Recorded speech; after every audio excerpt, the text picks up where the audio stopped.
네, 오늘은 2021년 7월에 변경된 제4세대 실손보험 관련된 내용하고요. 예. 또 2022년 7월에 공교롭게 같은 7월이네요. 네. 변경될 국민건강보험의 개편안에 대해서 중요한 부분만 콕콕 집어서 제가 알려드리려 나왔습니다. 알겠습니다. 예. 자, 그럼 우선 대한민국 국민이라면 누구나 그 의무적으로 가입해야 돼요. 이 국민건강보험부터 네. 살펴볼 텐데 저희가 뭐 제가 뉴스도 통해서도 직접 보도해드린 적도 있고 내년부터 건강보험 부과체계가 달라진다. 많이 저희가 듣긴 했습니다만 구체적으로 어떻게 변하는지는 모르시는 분들이 많거든요. 그렇기 때문에 오늘 아주 유익한 시간이 되지 않을까 생각이 듭니다. 자, 그 전에 앞서서 이런 건강보험 부과체계를 개편하는 이유부터 좀 짚어봐야 될 것 같아요. 뭐 여러 가지 매체에서 보셨겠지만 국민건강보험이 계속해서 적자를 보고 있습니다. 적자죠. 네. 예, 실질적으로 2017년부터 적자를 보기 시작해서 예. 2019년에는 정말 어마어마한 적자, 3조 이상의 적자를 보고 있어요. 오. 예. 그래서 2017년에 국회 개정안이 통과가 되었고 예. 계류 기간을 거쳐서 2022년 7월에 보험료 부과 체계가 변경이 된다는 것입니다. 그렇군요. 네, 이게 올해 준비해서 개편을 하는 것만큼 이게 변경되는 부분도 좀 상당히 많을 것 같습니다. 그렇습니다. 저희는 좀 어떤 내용을 주목을 해봐야 될까요? 네, 지금 시간이 좀 한정돼 있기 때문에 제가 오늘 주로 말씀드릴 거는 가장 피부에 와닿고 큰 이슈가 되고 있는 내용 중에 네. 피부양자의 자격 기준 변경에 대해서 오. 말씀 좀 드리겠습니다. 피부양자 자격기준 변경에 대해서 네. 건강보험 피부양자 자격기준 변경이라고 하셨는데 네. 이게 여기서 피부양자라고 한다면 정확히 어떤 사람들을 의미하는 건지 용어부터 좀 짚어보죠. 예, 건강보험에서 이제 피부양자라고 하는 것은 소득이나 재산이 없거나 예. 또는 소득이나 재산이 있다 하더라도 법에서 정한 일정 기준에 이하라면 직장 가입자로 되어 있는 가족에게 함께 묶여서 예. 건강보험을 납부하지 않고 그 혜택을 받는 자들을 말씀드리는 겁니다. 그렇군요. 예. 근데 아직은 조금 설명이 제가 제대로 이해를 못해서 그런데 예. 좀 실제 사례를 들어서 예. 한번 설명해 주실 수 있을까요? 그러면 여기 계시는 그 우리 김승재 아나운서를 네. 제가 한번 실제 예로 들어드리자면 네. 김승재 아나운서께서 이제 아내분이 계시는데 네. 소득 활동을 하지 않으시고 육아에만 전념을 하세요. 그리고 또 이제 효자시니까 네. 부모님을 이렇게 봉양하시면서 함께 사시는데 예. 부모님이 또 이제 연금 소득 이외에는 소득이 없으시고 또 재산이 있으시지만 법에서 정한 일정 이하의 재산이라면 우리 아내분과 부모님 두 분 다 김승재 아나운서의 건강보험료에 묶여가지고 보험료를 납입하지 않고 혜택을 받는 그런 케이스를 말하는 어쨌든 따로 겁니다. 소득이 없는 경우에 그렇죠? 네, 제가 부양하고 있는. 예, 있더라도 법에서 정한 기준이 있습니다. 제가 좀 이따 말씀드릴 건데요. 그렇군요. 예. 그러니까 이제 건강보험료도 보니까 매달 일정 그 부분 금액이 나가기 때문에 피부양자였던 분들이 지금 말씀하셨던 그런 분들이 자격이 박탈될 경우에는 추가적인 비용이 발생하는 부분이어서 좀 주의 깊게 살펴보셔야 할 것 같습니다. 네. 자, 이번 개편안을 보면 어떤 부분들이 좀 바뀌게 되는 건가요? 이번 개편안에 가장 크게 바뀌는 내용은 딱 두 가지입니다. 예. 소득 기준과 재산 기준입니다. 소득 기준, 재산 예, 기준. 그렇습니다. 예. 그래서 피부양자이지만 소득과 재산이 어느 정도 되시는 분들 또는 고소득자분들은 적정하게 보험료가 부담되면서 상향이 되는 것이고요. 예. 그로 인해서 이제 피부양자 자격이 박탈되는 그런 경우가 늘어날 수 있다는 것을 우리는 알아야 됩니다. 예. 네. 네, 저도 이제 취업을 하면서 피부양자 자격이 박탈됐거든요. 그래서 이게 소득 요건과 재산 요건 어떻게 변경되는지도 좀 확인을 해봐야 될 것 같아요. 네. 두 가지 나눠서 하나씩 말씀드릴 건데요. 네, 좀 표를 보면서 확인을 해볼까요? 아, 네. 예. 일단 소득 요건 중에 크게 변화되는 게 예. 연간 소득이 신고되는 소득이 기존에는 3,400만 원이 초과되지 않았으면은 네. 피부양자 자격이 그대로 유지가 되었었는데 네. 대폭 하향이 됩니다. 연간 2천만 원이 초과되면 예. 월급으로 따지면 평균적으로 월 한 270만 원 정도 받으셔도 예. 그 자격이 유지되었지만 2천만 원으로 하향되게 되면 평균 170만 원 이상만 받게 돼도 그 자격이 상실되는 그런 네. 변경이 되었고요. 또 재산 요건도 마찬가지로 아까 김승재 아나운서 그 아버님 제가 예를 들었는데 아버님이 경제 활동하시면서 예를 들어 월 한 100만 원 정도의 공적연금을 준비해 놓으셨다. 그럼 1년이면 한 1,200만 원 정도 받으시겠죠? 아, 그것도 예. 소득으로 잡히는 거예요? 예, 그렇습니다. 오. 소득이 잡힌다고 무조건 박탈되는 건 아니고요. 네. 한 2천만 원 이하라면 유지가 되면서 또 아버님 같은 경우 예를 들어 재산세 과표라는 게 적용이 됩니다. 예. 네. 예, 보통 재산세 과표라는 건 내가 보유하고 있는 주택이나 건물, 토지 등에 대해서 이제 과표로 산정을 하는 건데요. 그 기준이 5억 4천에서 3억 6천으로 굉장히 강화돼서 하향되었습니다. 그래요. 예. 소득 요건은 3,400에서 2,000이면 거의 뭐 얼마큼이야? 한 50% 가까이가 예. 빠지게 된 너무 거여서 큰데요? 부담되는 분들이 많이 있을 것 같은데 재산세 과표가 중요한 기준이 되지 않을까 생각이 됩니다. 건강보험에서 재산에 어떤 것을 포함시키는지 확인을 좀 하고 재산세 과표를 계산을 해보는 거 이게 좀 필요한 상황이겠네요, 그렇죠? 네, 맞습니다. 우선 우리가 건강보험에서 말씀드린 재산세 과표에 해당되는 것은 대부분 건물과 토지, 또 예. 보유가 있는 주택입니다. 항공과 선박도 포함이 되지만 네. 사실 우리가 항공, 선박을 보유하신 분들이 많지 않으니까 그러니까 그런 예. 분들이 이런 건강보험에 신경 안 쓸 거예요. 네, 맞습니다. 그러지 않을까요? 그럴 네. 필요가 없죠. 그래서 이런 그 건물과 토지, 주택에 대해서 시가가 아닌 공시지가의 60%에 해당되는 금액이라고 보시면 될 것 같고요. 아, 또 아이러니하다고 생각하실 수 있는데 예. 자동차는 또 제외가 되고요.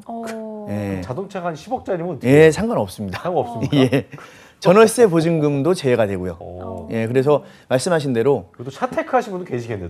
예, 맞습니다. 그렇잖아요. 예, 슈퍼카를 몰고 다니면서 십수억 달러 전세에 살아도 어. 예, 해당이 안 된다는 그런 좀 맹점이 있습니다. 아하, 예. 그렇군요.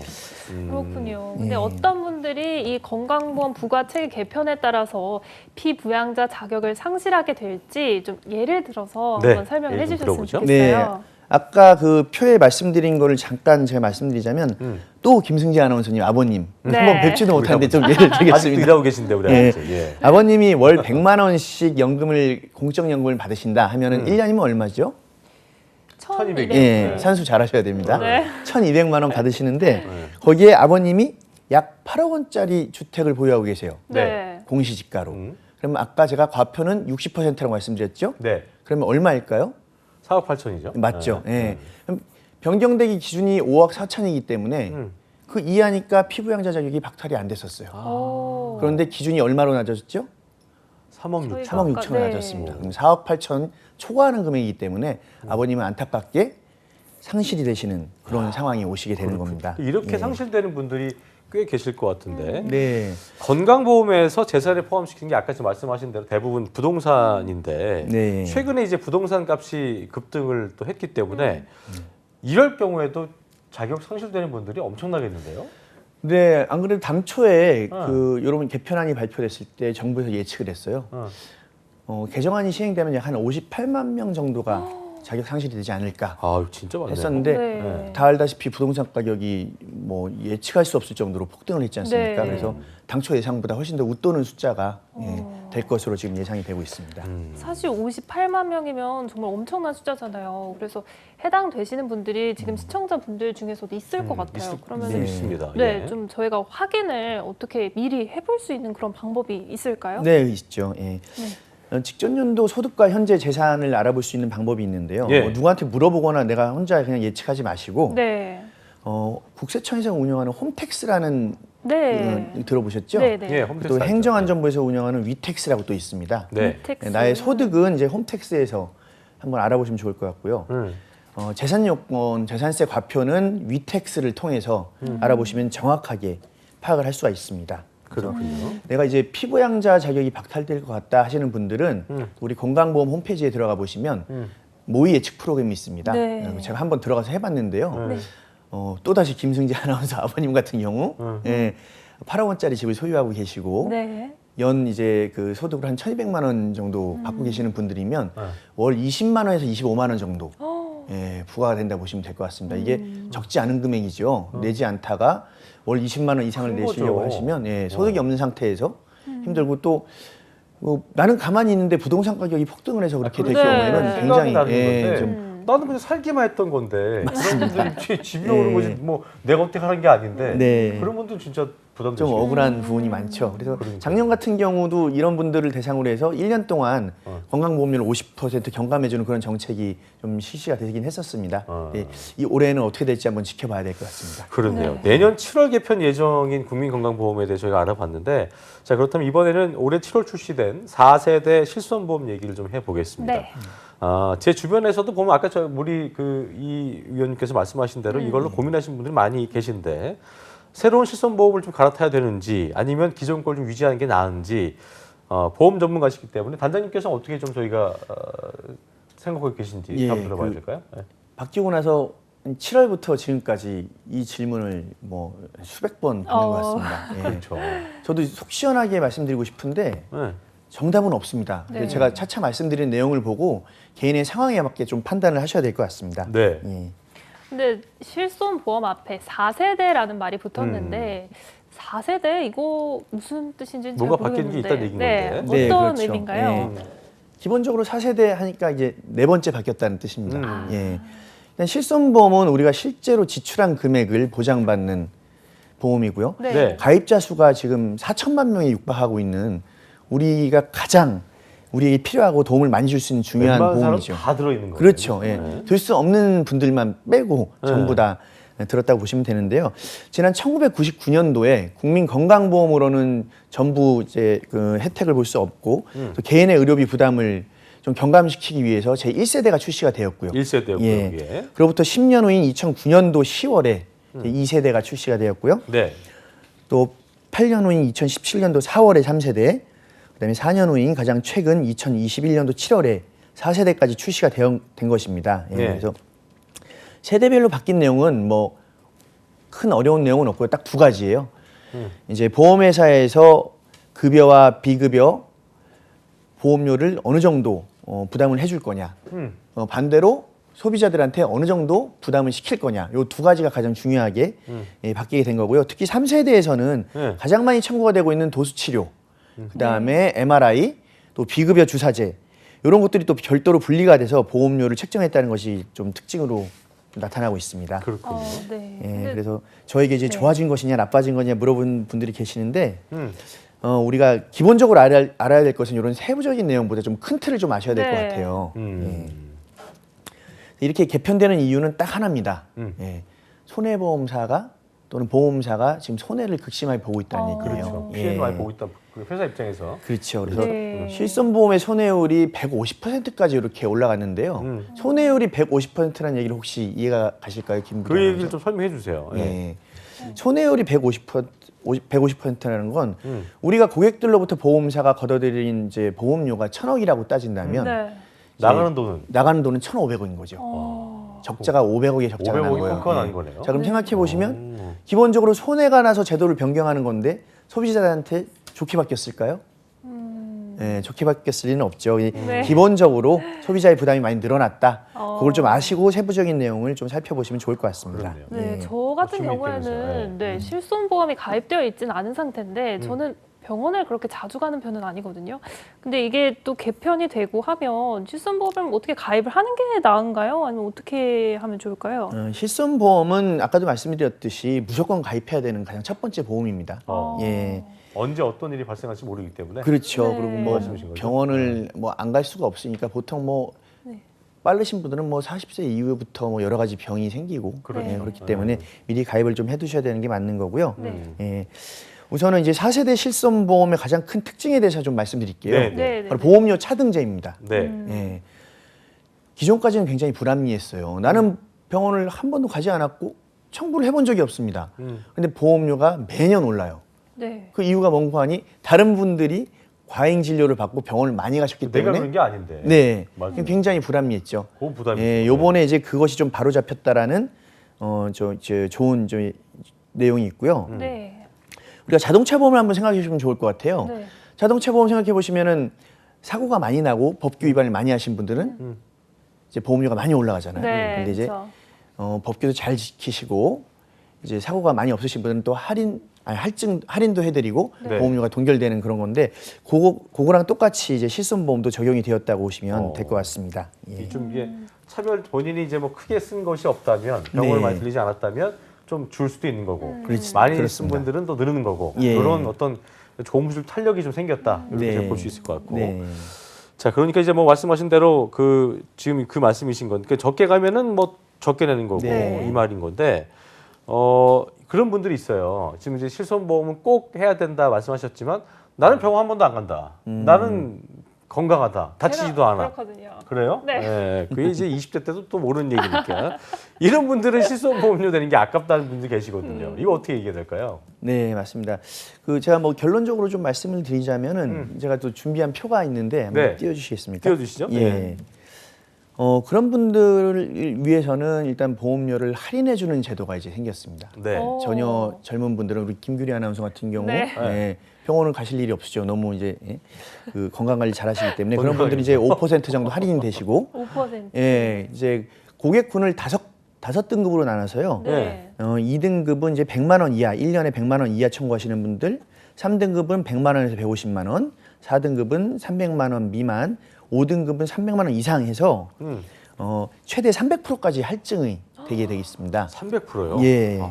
참. 그래서 이렇게 할증되는 금액을 이제 할인 금액의 재원으로 사용을 해서 네. 합리적으로 이제 변경되었다는 것이 가장 큰 특징입니다. 그렇군요. 근데 이게 네. 할인은 5% 정도 해주는데 할증은 또 300% 되고. 네, 깎아준 것도 100% 해주면 안 되나? 네. 근데 이게 4세대 실손보험에서 이거 네. 말고도 좀 바뀐 부분이 있다고 하더라고요. 네, 몇 가지 좀 말씀드리자면 네. 우리가 국민건강보험공단에서 지급해주는 이제 그 치료비가 급여라고 합니다. 네. 비급여는 반대로 오롯이 개인이 부담해야 되는 것이거든요. 네. 3세대까지는 급여와 비급여를 합쳐서 90%를 지급할 거냐, 80%를 지급할 거냐 이렇게 나뉘었었는데 4세대부터는 급여와 비급여가 완전히 분리됐습니다. 예. 그래서 비급여에 대해서는 굉장히 안 좋은 페널티를 가지고 가고 있어요. 비급여에 대해서는 자기부담금도 30%로 올랐고 반대로 100이 30% 하면 70%죠. 70%만 이제 보험사에서 이제 지급을 해주는 형태로 바뀌었습니다. 또 이제 자기 부담금이 뭐 보통 작잖아요. 네. 이게 이제 커지는 거군요. 점점 커지죠. 그럼요. 예. 네. 근데 이제 커지기만 하면 또 불만이 생길 수 있으니까 좋아지는 점도 있습니다. 어떤 게 네. 있습니까? 이제 점점 우리 생활이 서구화가 돼가면서 이제 불임이 많이 생기고 있죠. 그런 질환이 많이 생기고 있고 또 네. 선천성 태아들이 가지고 태어난 선천성 뇌질환이 있습니다. 아, 태어나면서부터. 예. 예. 그런 부분은 또 보장이 확대가 됐다고 볼 수 있고요. 또 그 예전에 이제 우리 여학생들이 여드름 때문에 고민 많이 하잖아요. 그런 거 원래 비급이었죠? 예, 피부과를 가면 그게 미용으로 들어가서 그렇죠. 예, 그렇게 그 비급여가 문제가 아니라 저희가 이제 보장이 안 됐었어요. 네. 근데 이제는 의사가 그런 부분 이제 피부 질환으로 인정을 질환이다? 하게 되면 그 보장이 확대가 돼서 네. 이렇게 해줄 수 있는 좋은 점도 생겼다고 보시면 될 것 같습니다. 자, 그렇다면 저희가 처음에 드렸던 4세대 실손보험으로 변경을 해야 되느냐, 기존 거 유지해야 되느냐. 저 같은 경우는 기존에 들어오는 게 굉장히 좀 좋은 혜택이 많기 때문에 이런 사람들은 이제 할 필요가 없는 상황인 건데. 네. 어쨌든 케이스 바이 케이스일 것 같습니다. 어떠한 게 현명한 선택이겠습니까? 예, 우선 4세대 실손보험은 확실히 가격적인 측면에서는 장점이 있습니다. 이게 1세대에 비해서 무려 70%나 감경이 되고요. 그래요. 예. 그래서 제가 생각할 때는 제 개인적인 사견입니다만 이거 정답은 없다고 말씀드렸는데 네. 뭐 20대, 30대가 사실 병원을 많이 갈 일은 없습니다. 예, 그럴 경우에는 좀 갈아타시는 것도 고려해 보시면 좋을 것 같고 하지만 뭐 50대 이상 되시는 분들은 한 달에 한 번 도수치료 저희 부모님도 도수치료를 많이 가시거든요. 받으시는 분 있잖아요. 그렇죠. 네. 그리고 네. 비급여 주사제를 맞으시는 분들도 많은데 그런 분들은 사실 뭐 보험을 갈아타시는 것보다는 좀 유지하시는 게 훨씬 더 나을 것 같다는 판단입니다. 그렇군요. 예. 네, 우리 시청자분들도 이 위원님 말씀 들어서 또 뭐 갈아탈지 아니면 기존 판단을 유지할지 잘, 네, 네. 고민을 잘 하셔서 판단을 잘 그렇습니다. 해주실 것 같습니다. 예. 근데 보험이라는 게 힘든 상황을 위해서 대비를 하는 건데 사실 그냥 무난하게 계속 보험료만 지급을 내고 하면 이게 좀 진짜 필요한 건가라는 생각이 많이 들긴 하거든요. 이런 걸로 다투시는 분들 많아요. 네, 그래서 계속 뭐 가입을 계속 유지를 해야 되나 뭐 이런 생각을 하시는 분들도 많을 것 같은데 보험을 미리 가입할 때부터 좀 어떤 점들을 필수적으로 확인하고 꼼꼼하게 체크를 하고 가입을 해야 되는 건지 좀 팁을 주신다면 어떠실까요? 아, 예.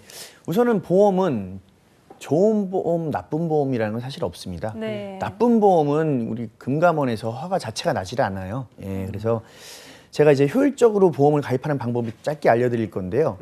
보험의 가입 순서만 좀 알아도 불필요한 보험, 중복되는 보험은 가입 안 하실 수 있어서 네. 좋을 것 같습니다.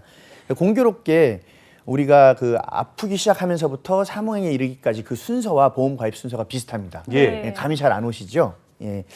제가 그 준비한 표를 한번 보시면 예, 표를 보여주세요. 우리가 살다 보면은 가장 크게 좀 먼저 보여주세요. 표를요. 예, 예. 잘 안 보여서. 예, 예, 네네. 가장 첫 번째 우리가 아프면 무엇을 하죠? 예. 아프면 병원을 예, 병원 그죠? 가야죠. 예.